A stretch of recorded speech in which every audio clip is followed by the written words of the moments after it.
şel oyla parlı panası var sol şülge yin yok kül yok Müslümün gücendiktün kiyim degin balası var Betbaqda kısın жазы ел болмайды енжейді өзін яки күл болмайды бұтасы құлбай алыш қара жусан көгала неке елін бел болмайды бетбақтың көппен жусан шөбі сүйек сол шөпті көрік қылған байғыз киек таң аппақ еті көзі мөлдір қара тигенде емес адам көзі киекті қазақ және дейді бөкен бетбақта бұл ишара қылған мекен бөкенді атып мерген өлтіргенде жазасы жаны өлдіре ойдай мекен бөкеннен сұлуанды мен көрмедім көзганға жануарды сен көрмедің көздері мөлдіреген ақ бөкенді адамның баласынан кем көрмедім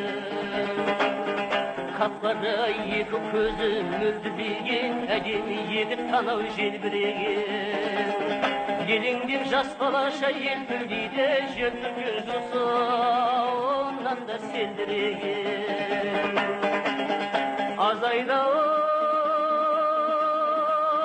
соңғы кезде байғұс бөкен мың-мыңнан баяғыда өреді екен бұл күнде келе жатқан жолаушыға кез келіп қанды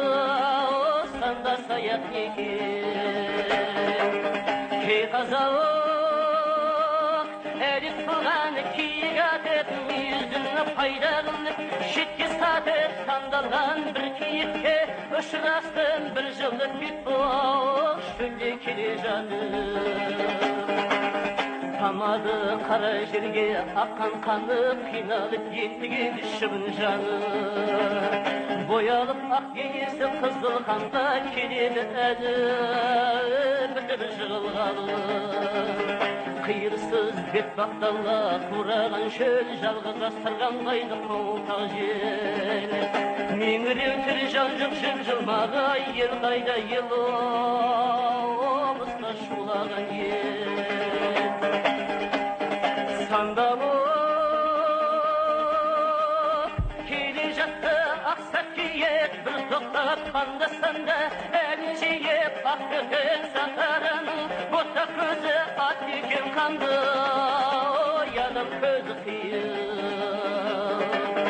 бота көз сахарада қына терген кім екен жапан дүзде сені көрген аяғы сезім жоқ бір қазақ ау дәл көздеп жүрегінен атқан мерген ай ей ей ей ей ей ей